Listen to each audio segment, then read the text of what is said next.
Hello दोस्तों, स्वागत है आपका नई वीडियो में। आज हम कक्षा 12 के न्यूमेरिकल जो हैं वो स्टार्ट करने जा रहे हैं। जहां तक हमने पिछली वीडियोस में न्यूमेरिकल करा दिए थे उससे आगे का न्यूमेरिकल आज हम कराएंगे। ठीक है, तो ज़्यादा समय बर्बाद न करते हुए स्टार्ट करते हैं। सवाल हमारा 31वां क्या कह रहा है कि 20/3 गुणा 10 की घात -19 कूलाम तथा -10 गुणा 10 की घात -19 कूलाम के आवेश परस्पर 0.04 मीटर की दूरी पर हैं। इनमें को गुजरती रेखा के किस बिंदु पर वैद्युत क्षेत्र की तीव्रता शून्य होगी। तो देखते हैं सवाल को। ठीक है, कि सवाल हमारा क्या कहना चाह रहा है। ठीक है, तो सबसे पहले जो चीज दे रखी है यहाँ पे वो देखेंगे हम। सबसे पहले दो बिंदु आवेश दे रखे हैं हमको। पहला है 20/3 प्लस 20/3 गुणा 10 की घात -19 कूलाम, और दूसरा है हमारा -10 गुणा 10 की घात -19 कूलाम। और दोनों बिंदु आवेशों के बीच की दूरी दे रखी है 0.04 मीटर। ठीक है, तो हम जानते हैं कि जब दो आवेश समान प्रकृति के होते हैं तब जो वैद्युत क्षेत्र की तीव्रता शून्य होती है वो दोनों आवेशों के बीच में होती है। ठीक है, अर्थात अगर ये दोनों आवेश समान प्रकृति के होते, अगर ये धनावेश है ये भी धनावेश होता, तो दोनों की जो वैद्युत क्षेत्र की तीव्रता शून्य होती वो कहां पे होती? इन दोनों के बीच में किसी बिंदु पर होती। लेकिन अभी क्या है, दोनों आवेश विपरीत प्रकृति के हैं, और जब दोनों आवेश विपरीत प्रकृति के होते हैं तो वैद्युत क्षेत्र की तीव्रता जो शून्य होती है वो कम परिमाण वाले आवेश की ओर होती है। ठीक है, कम परिमाण मतलब जिसका न्यूमेरिकल वैल्यू, जिसका आंकिक मान कम होगा उसकी ओर वैद्युत क्षेत्र की तीव्रता शून्य होगी। तो इस बात को हम राइट डाउन करेंगे कि चूंकि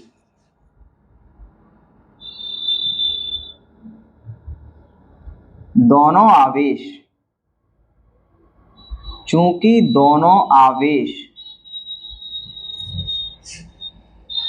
विपरीत प्रकृति के हैं, चूंकि दोनों आवेश विपरीत प्रकृति के हैं,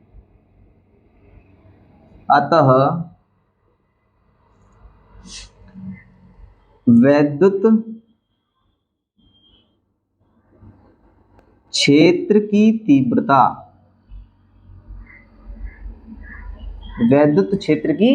तीव्रता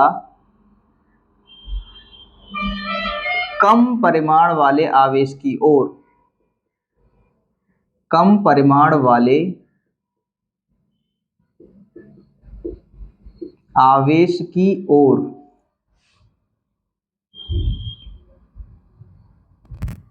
माना x मीटर की दूरी पर शून्य होगी। ठीक है, तो ये बात हमें समझनी है। अब कम परिमाण वाला कौन सा है? ये 10 है और ये है 20/3, तो ये जाहिर सी बात है ये कम है यहाँ पे। तो मान लिया हमने कि माना इस आवेश से कितनी दूरी पर, इस आवेश से, यानी जो आवेश है 20/3 गुणा 10 की घात -19 कूलाम आवेश जो है धनात्मक, इस आवेश से मान लिया हमने x मीटर की दूरी पर बिंदु है C। ठीक है, मान लिया हमने यहाँ पे एक बिंदु C है, इसको A मान लेते हैं, इसको B मान लेते हैं। ठीक है, तो A से C x मीटर की दूरी पर बिंदु C है जहां पर वैद्युत क्षेत्र की तीव्रता क्या होगी?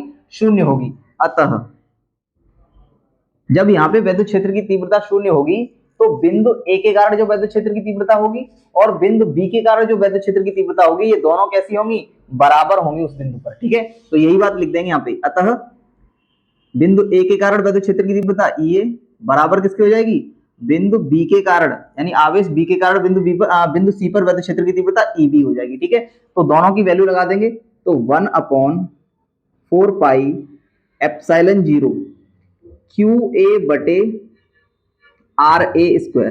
ठीक है, मैंने सबको A दे दिया है क्योंकि A के कारण उत्पन्न हो रहा है तो A दे दिया नाम, और B के कारण उत्पन्न होगी वैद्युत क्षेत्र की तीव्रता तो उसको B नाम दे देंगे। ठीक है, तो ये हो जाएगा 1/4 पाई एप्सिलॉन 0 QB/RB²। ठीक है, देखेंगे यहाँ पे इससे तो ये खत्म। QA का मान कितना दे रखा है? ये है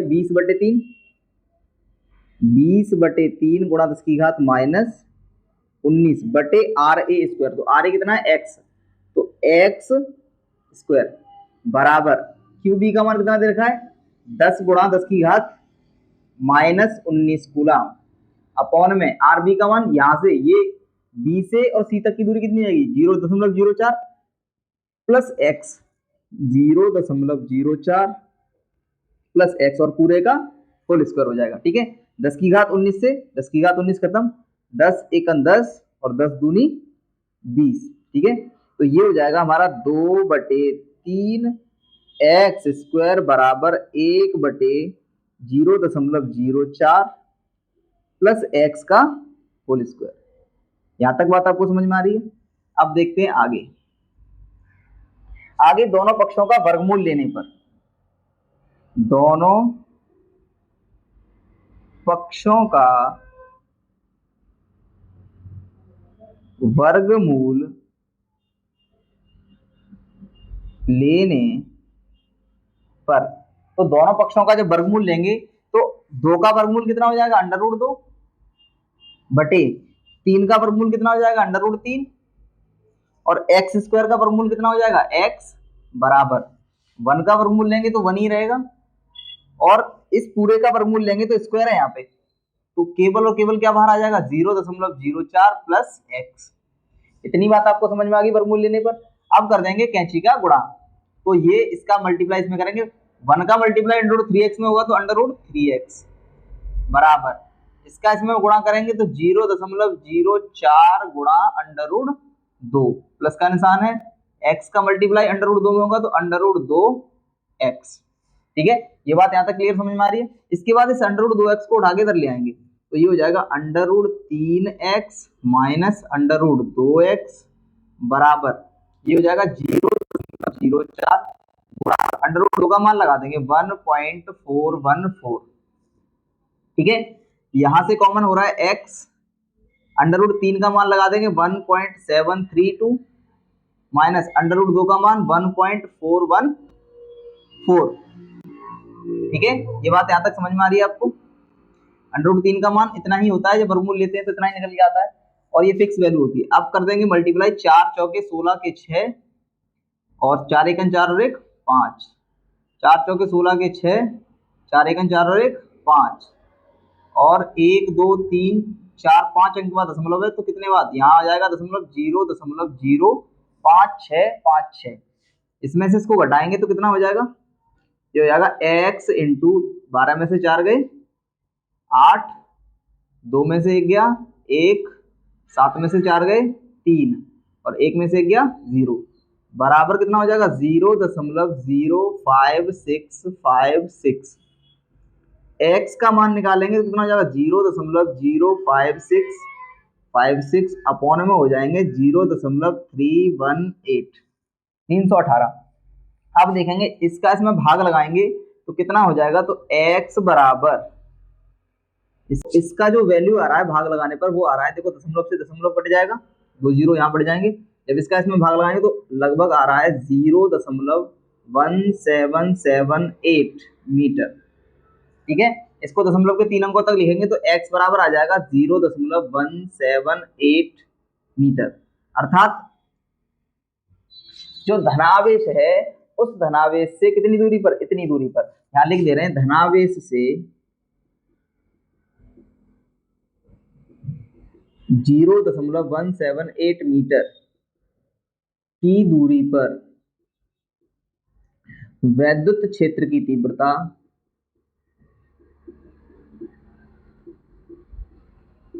शून्य होगी। ठीक है और यही हमारा उत्तर है। ठीक है समझ में आया आपको। चलो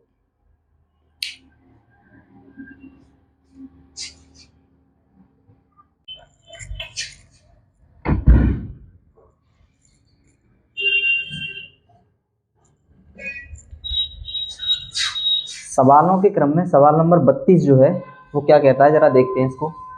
सवाल नंबर 32 कह रहा है कि 1000 माइक्रोकूलम के विपरीत प्रकृति वाले वैद्युत आवेश परस्पर 2 मीटर की दूरी पर स्थित हैं। इनको मिलाने वाली रेखा के मध्य बिंदु पर तथा दोनों आवेशों से समान दूरी 4 मीटर पर उत्पन्न वैद्युत क्षेत्र की तीव्रता की गणना कीजिए। चित्र की सहायता से परिणामी क्षेत्र की दिशा दिखाइए। तो देखते हैं इस सवाल को। सवाल क्या कहता है?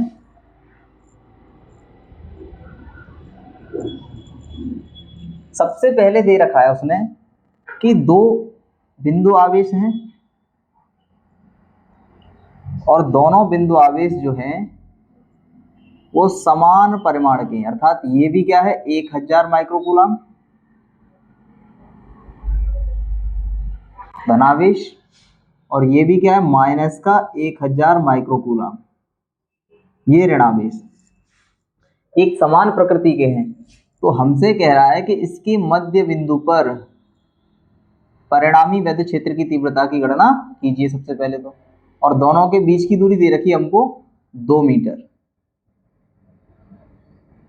ठीक है, दोनों के बीच की दूरी 2 मीटर दे रखी है। तब वैद्युत क्षेत्र की तीव्रता पूछ रहा है मध्य बिंदु पर। और फिर उसके बाद क्या कह रहा है कि समान दूरी पर 4 मीटर की दूरी पर उत्पन्न वैद्युत क्षेत्र की तीव्रता की गणना कीजिए। तो 2 सवाल हैं इसमें, एक ही सवाल में क्या है 2 सवाल हैं। तो करते हैं इसको सॉल्व। तो जब ये मध्य बिंदु पे मान लिया हमने C है तो ये कितनी हो जाएगी 1 मीटर और ये भी कितनी हो जाएगी 1 मीटर। तो हम जानते हैं कि जो प्लस क्यू आवेश होता है या प्लस धनात्मक आवेश जो होता है उसके कारण वैद्युत क्षेत्र की तीव्रता किसी बिंदु पर बाहर की ओर क्षेत्र से, और माइनस जो आवेश होता है यानी ऋणात्मक जो आवेश होता है उस आवेश के कारण वैद्युत क्षेत्र की तीव्रता क्या होती है उसी आवेश की ओर, अर्थात धनात्मक आवेश जो होता है उसके कारण वैद्युत क्षेत्र की दिशा जो होती है क्षेत्र से बाहर की ओर होती है और ऋणात्मक आवेश के कारण वैद्युत क्षेत्र की दिशा जो होती है क्षेत्र की ओर होती है। ये बात हमें याद रखनी है। तो यहाँ पे जो वैद्युत क्षेत्र की तीव्रता है इसको मान लेंगे हम EA और दूसरी जो है उसको मान लेंगे हम EB। ठीक है, बिंदु A के कारण उत्पन्न वैद्युत क्षेत्र की तीव्रता EA और बिंदु B के कारण उत्पन्न वैद्युत क्षेत्र की तीव्रता EB जो समान दिशा में है। जब दो तीव्रताएं समान दिशा में होती हैं तो उनकी परिणामी जो वैद्युत क्षेत्र की तीव्रता निकालते हैं वो उन दोनों को जोड़कर निकालते हैं। ठीक है, तो ये बात हमें याद रखनी है। तो सबसे पहले यहाँ पे दे रखा है हमको QA बराबर दे रखा है प्लस का 1000 माइक्रोकूलम। इसको चेंज करेंगे हम तो कितना हो जाएगा, माइक्रोन का मतलब क्या होता है 1 माइक्रोन का मतलब होता है 10 की घात -6।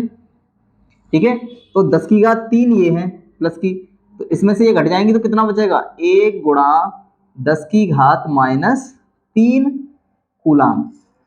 इसी तरीके से QB कितना हो जाएगा, QB बराबर हो जाएगा माइनस का दिया है 1000 माइक्रोकूलम बराबर 1000 गुणा 10 की घात -6 बराबर हो जाएगा 10 की घात 6, 3 जीरो घट जाएंगे कितना हो जाएगा 1 गुणा 10 की घात -3 कूलम। इसी तरीके से दूरियां जो हैं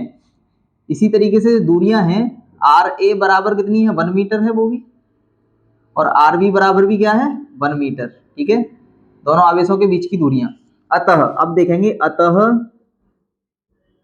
बिंदु C पर जो मध्य बिंदु माना है हमने C पर परिणामी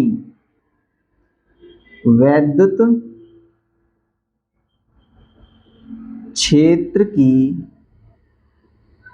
तीव्रता, ठीक है ना, दोनों समान दिशा में है इसलिए इनका परिणामी जो होगा वो दोनों तीव्रताओं को जोड़कर प्राप्त किया जाएगा। तो EC मान लेंगे क्योंकि बिंदु C पर निकाल रहे हैं।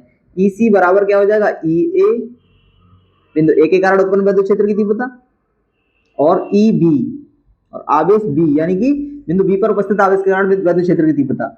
तो निकालेंगे, फॉर्मूला क्या होता है 1/4 pi epsilon 0 QA/RA square plus 1/4 pi epsilon 0 QB/RB square. ठीक है, दोनों की वैल्यू बाद में लगाएंगे, पहले दोनों में से 1/4 पाई एप्सिलॉन 0 की कॉमन है तो 1/4 पाई एप्सिलॉन 0 हमने इसमें से क्या ले लिया कॉमन ले लिया और बचा क्या यहाँ पे QA। तो QA का मान क्या रख देंगे हम 1 × 10 की घात -3 बटे RA का स्क्वायर, RA कितना है 1 मीटर तो 1 का स्क्वायर प्लस QB का मान भी कितना दे रखा है ये अभी निकाला है, QB का मान कितना है 1 × 10⁻³ 1 गुणा 10 की घात -3 बटे RA कितनी दे रखी है दोनों के बीच RB तो वो दे रखी है 1 का स्क्वायर हो जाएगा 1 मीटर। सॉल्व करेंगे, इसका वैल्यू लगाएंगे तो कितना हो जाएगा, 9 गुणा 10 की घात 9 और 10 की घात 3 ले लेंगे इसमें से कॉमन, तो 10 की घात -3। कोष्टक के अंदर क्या बचा, 1 का स्क्वायर 1 ही हो जाएगा, 1 का 1 में भाग कर लगाएंगे तो 1 ही रहेगा, प्लस यहाँ भी 1 का स्क्वायर 1 हो जाएगा, 1 का 1 में भाग लगाएंगे तो कितना रहेगा 1। ये बात समझ में आ रही है। ये हो जाएगा 9 गुणा 10 की घात 9 में से 3 घट जाएंगी, 10 की घात कितनी बचेगी 6, क्योंकि ये प्लस की है ये माइनस की है। गुणा कितना हो जाएगा 2, एक और एक 2 हो गया, 2 का मल्टीप्लाई 9 में होगा तो 2 में 18 गुणा 10 की घात 6, दशमलव को एक अंक इधर खिसका देंगे तो EC जो निकलेगी परिणामी वैद्युत क्षेत्र की दिशा, परिणामी नहीं, ये मध्य बिंदु पर वैद्युत क्षेत्र जो निकलेगा वो क्या निकलेगा 1.8 गुणा 10 की घात माइनस नहीं 10 की घात 5 न्यूटन प्रति कूलम, न्यूटन प्रति कूलम। ये वैद्युत क्षेत्र उत्पन्न होगा मध्य बिंदु पर और धनावेश से ऋणावेश की ओर, ये भी बात याद रखनी है हमें।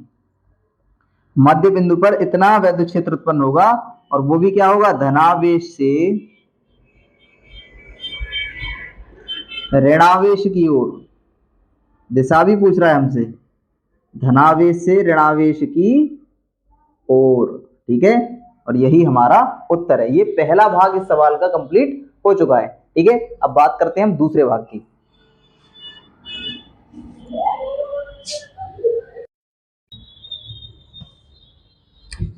तो जब दोनों आवेश दे रखे हैं हमको,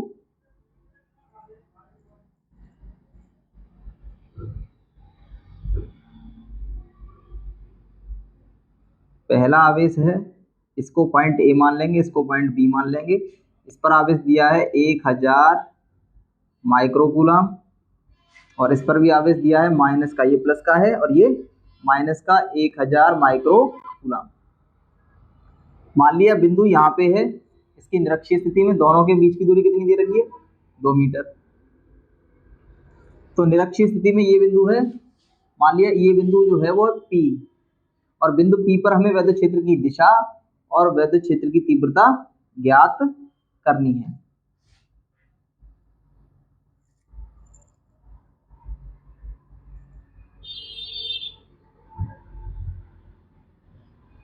ठीक है, तो इस बिंदु पर हमें वैद्युत क्षेत्र की दिशा ज्ञात करनी है। तो सबसे पहले प्लस Q आवेश के कारण बिंदु P पर जो वैद्युत क्षेत्र की दिशा होगी वो प्लस Q आवेश के कारण बाहर की ओर होगी, अर्थात इस ओर होगी, ठीक है।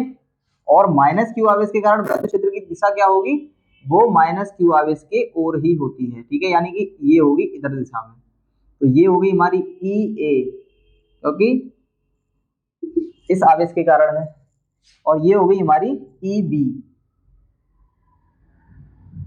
तो अब जो होगा, अगर ये कोण थीटा हो, ये भी कोण थीटा हो, ये थीटा है और ये भी क्या है, थीटा है, क्योंकि ये दोनों दूरियां कितनी है, 4 मीटर, समान दूरियां हैं। समान भुजाओं के सम्मुख कोण क्या होते हैं, बराबर होते हैं, ये बात हमें याद रखनी है। तो जब ये दोनों कोण थीटा है तो बहिष्कोण प्रमेय से क्या हो जाएगा, ये कोण हो जाएगा 2 थीटा, ठीक है। अब परिणामी वैद्युत क्षेत्र की दिशा जो होगी वो क्या होगी, वो इस दिशा में होगी। इन दोनों का परिणामी कहाँ होगा, इसी दिशा में तो होगा। तो ये बात भी हमें ध्यान में रखनी है, लेकिन फिलहाल में भी यहाँ पे क्या है, ये 2 थीटा है, ठीक है। ये कोण जो है वो कितना है, 2 थीटा, और दिशा क्या होगी, ये होगी, ठीक है। तो अब देखते हैं क्या है।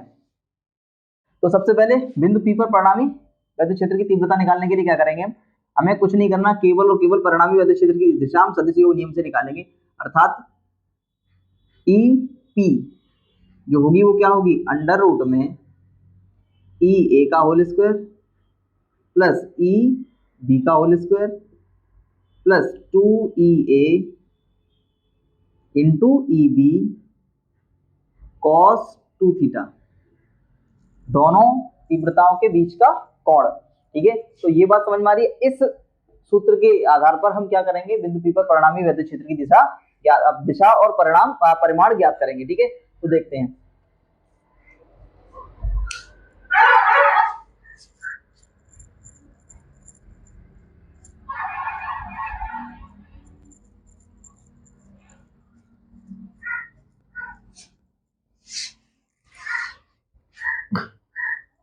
तो अब इस चित्र में जैसा कि हमने बता दिया आपको, उस हिसाब से जो है तीव्रता हमें ज्ञात करनी है। तो सबसे पहले ई ए जो होगा वो ई बी के बराबर होगा, क्योंकि दोनों के बीच की दूरियां क्या है, समान है, और दोनों के परिमाण भी क्या है, समान है। तो ई ए किसके होगी, बराबर किसके होगी, ई बी के, यानी कि बिंदु टी पर जो तीव्रता होगी प्लस क्यू आवेश के कारण वो भी बराबर होगी किसके, जो बिंदु बी के कारण उत्पन्न विद्युत क्षेत्र की तीव्रता होगी। क्यों होगी, क्योंकि देखो बीच की दूरियां भी बराबर है और परिमाण भी बराबर है, यहाँ भी बीच की दूरी बराबर है और परिमाण भी बराबर, तो ई ए बराबर क्या होगी, ई बी होगी। अर्थात यहाँ पे हम लिख देंगे कि चूंकि दोनों आवेश समान परिमाण के हैं,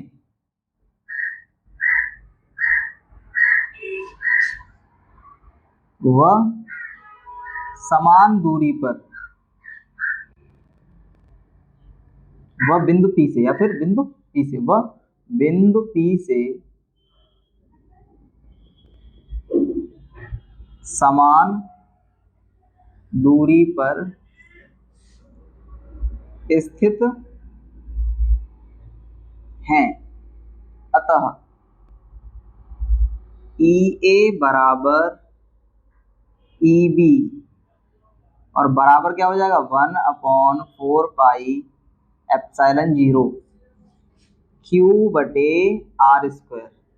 ठीक है, दोनों के आवेश क्या है, दोनों आवेशों के परिमाण समान है, दोनों के बीच की दूरियां भी क्या है, समान है, तो ई ए बराबर ई बी हो जाएगा। वैल्यू लगाएंगे 9 गुणा 10 की घात 9, क्यू का मान है 1000, और 1000 को हमने अभी पिछले सवाल में चेंज किया था, दोबारा करके दिखा देते हैं कि 1000 इंटू कितना हो जाएगा, माइक्रोन 10 की घात -6 कूलम, तो 3 घात से 3 कम हो जाएंगे तो कितना बचेगा, 1 गुणा 10 की घात -3 कूलम, अर्थात दोनों पे जो आवेश होगा कितना होगा, 1 गुणा 10 की घात -3 कूलम, तो 1 गुणा 10 की घात -3 कूलम बटे बीच की दूरी कितनी है, 4, 4 का स्क्वायर हो जाएगा, तो 9 1 9 गुणा 10 की घात कितना हो जाएगा, 6 बटे में कितना है, 4 चौके 16, तो ये ई ए और ई बी के मान आ जाएंगे दोनों। अब हमें इस फॉर्मूले में लगाकर बिंदु पी पर परिणामी विद्युत क्षेत्र की तीव्रता ज्ञात कर लेंगे। तो ठीक है, ये निकल आया हमारा ई ए बराबर ई बी, दोनों का मान सेम है।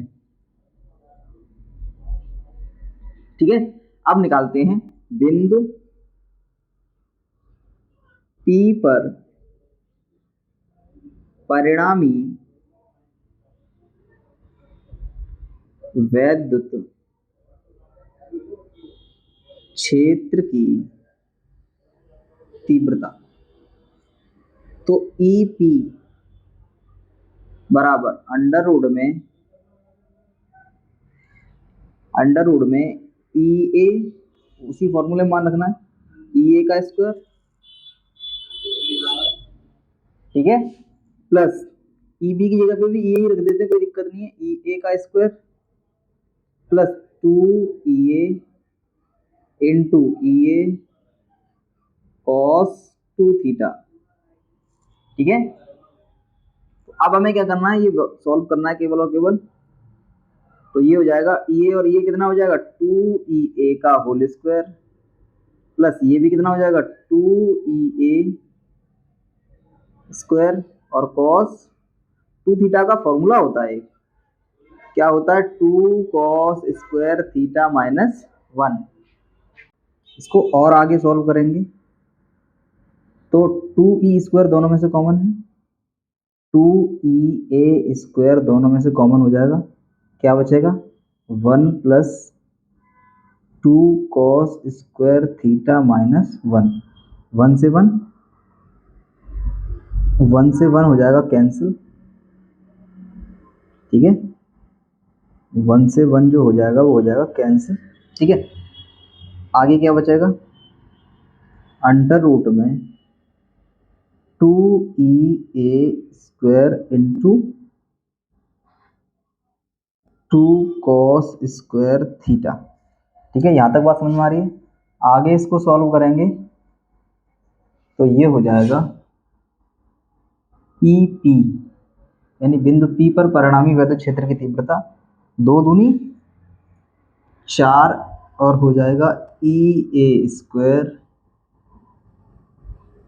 Cos square theta.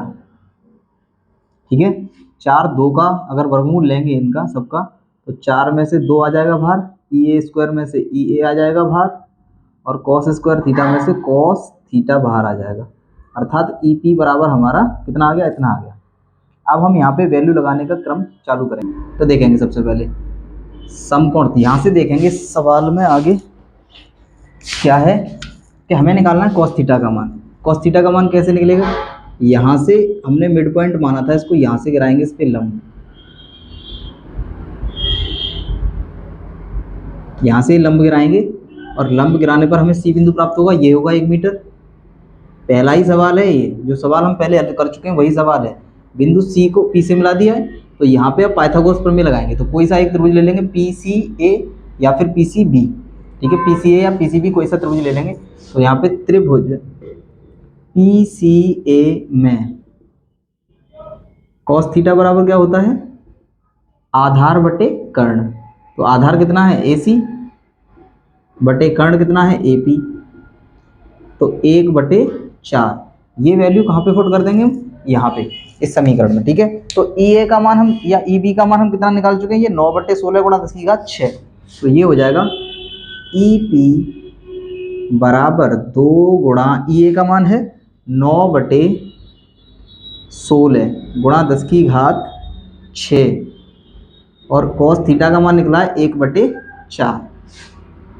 2 से कट जाएगा, 2 दूनी 4, यानी कितना आ जाएगा 9/16 दूनी 32 गुणा 10 की घात 6, ठीक है। 32 का जब हम 9 में भाग लगाएंगे, एक संख्या इधर खिसका ले रहे हैं तो क्या हो जाएगा 90, एक जीरो ले ले रहे हैं यहाँ से, तो 32 90/32 गुणा 10 की घात कितनी बचेगी 5।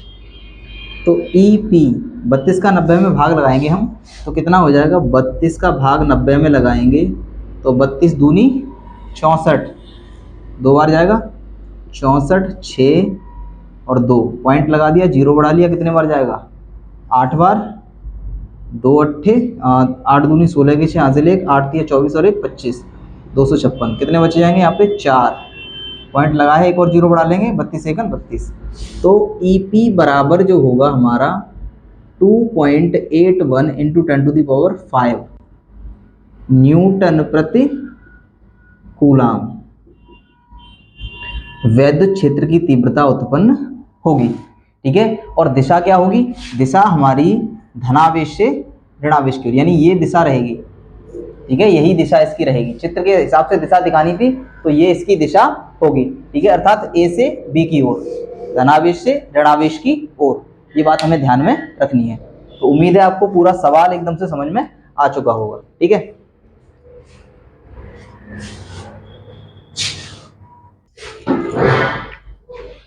तो सवाल नंबर 33 इसी क्रम में हम आगे करवाते हैं सवाल नंबर 33 को। और सवाल नंबर 33 क्या कह रहा है कि एक समबाहु त्रिभुज के 3 कोने ए, बी तथा सी हैं। कोने ए पर एक बिंदु आवेश प्लस 0.100 माइक्रोकूलाम है। कोनों बी तथा सी के बीच मध्य बिंदु पर वैद्युत क्षेत्र की तीव्रता क्या होगी यदि त्रिभुज की भुजाएं 10 सेंटीमीटर की हों, ठीक है। तो त्रिभुज की भुजाएं कितनी दे रखी हैं, 10 सेंटीमीटर दे रखी हैं। तो देखते हैं इस सवाल को, सवाल क्या कह रहा है, उस हिसाब से इसको सॉल्व करेंगे। सबसे पहले क्या दे रखा है कि एक समबाहु त्रिभुज है, एक समबाहु त्रिभुज है, ठीक है, समबाहु त्रिभुज है ए, बी और सी। और हम जानते हैं समबाहु त्रिभुज का प्रत्येक कोण जो होता है वो 60 अंश का होता है, ठीक है। और प्रत्येक भुजा दे रखी है, ये भुजा भी 10 सेंटीमीटर है, ये भुजा भी 10 सेंटीमीटर है और ये भुजा भी 10 सेंटीमीटर है। बिंदु ए पर जो है प्लस 0.100 माइक्रोकूलाम का एक आवेश रखा हुआ है। बिंदु बी और सी के बीच में मान लेते हैं हम बिंदु पी है जिस पर हमें वैद्युत क्षेत्र की तीव्रता निकालनी है, ठीक है। तो इसके लिए क्या करेंगे, यहाँ से इस भुजा को बिंदु P से मिला देंगे, अर्थात ये क्या होगा, लंब का कार्य करेगा समबाहु त्रिभुज में। ठीक है, समबाहु त्रिभुज में ये लंब का कार्य करेगा। तो अब क्या करना है हमें केवल ये A और P के बीच की दूरी निकालनी है, और इसके बाद किसी बिंदु आवेश के कारण किसी बिंदु पर विद्युत क्षेत्र की तीव्रता निकालनी है। तो देखते हैं, ध्यान देते हैं इस पे क्या है। तो सबसे पहले त्रिभुज APB में, समकोण त्रिभुज APB में पाइथागोरस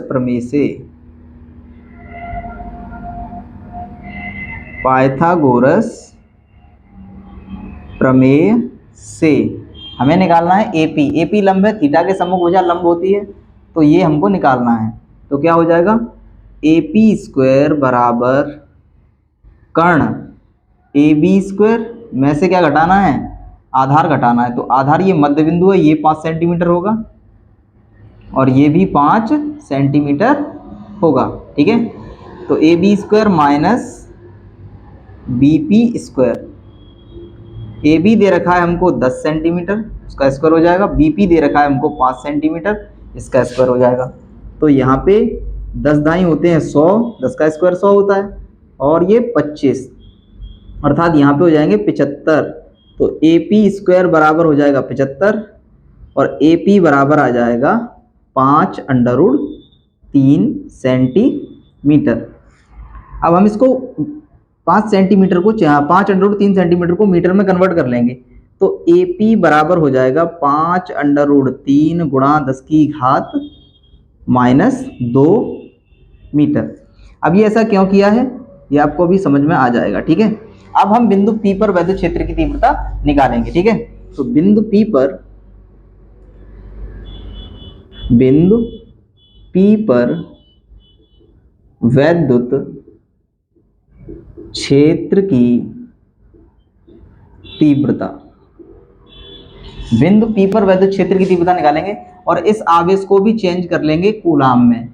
तो ये हो जाएगा 0.100 इंटू 10⁻⁻6 कूलाम।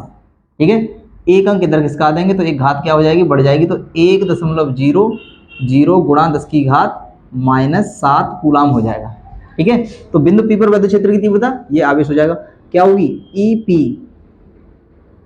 EP बराबर 1/4 पाई एप्सिलॉन 0 Q/r स्क्वायर। ठीक है, R स्क्वायर क्या होगी, ये दूरी जो हमने निकाली है AP होगी। ठीक है, आगे इसकी वैल्यू कितनी होती है, 9 गुणा 10 की घात 9 गुणा Q का मान दे रखा है 1 गुणा 10 की घात -7 बटे R स्क्वायर। R स्क्वायर की जगह ये रख देंगे, तो 5√3 गुणा 10 की घात -2 का स्क्वायर। ठीक है, करते हैं सॉल्व इसको। तो 9 गुणा 10 की घात 9, दोबारा लिख देता हूँ, 9 गुणा 10 की घात 9 गुणा 1 गुणा 10 की घात -7 और बटे में 5 का स्क्वायर 25 और √3 का स्क्वायर 3, और घात के ऊपर घात लगी होती है तो घातों का आपस में गुणा हो जाता है। तो ये हो गए 25 तिया 75, तो 9 एकन 9 हो गए हमारे, और 25 तिया 75, 10 की घात -4 है, ऊपर ले जाएंगे प्लस की हो जाएगी, और 9 और 4 कितनी हो जाएगी 13, यानी 10 की घात प्लस की 13 गुणा 10 की घात -7। ठीक है, तो अब इसको और सॉल्व करते हैं आगे। तो ये हो जाएगा EP बराबर 9/75 गुणा 10 की घात 13 में से 7 गई तो 6 बची, और 1 0 और ले लेंगे इधर साइड में, तो ये हो जाएगा 90/75 गुणा 10 की घात 5, 15 पंजे 75 और 15 छिक्के 90। ठीक है, 5 का 6 में भाग लगाएंगे तो 5 एकन 5 और 5 दूनी 10 गुणा 10 की घात 5 न्यूटन प्रति कूलाम। EP निकल जाएगा हमारा, और यही हमारा उत्तर है। ठीक है, चलो।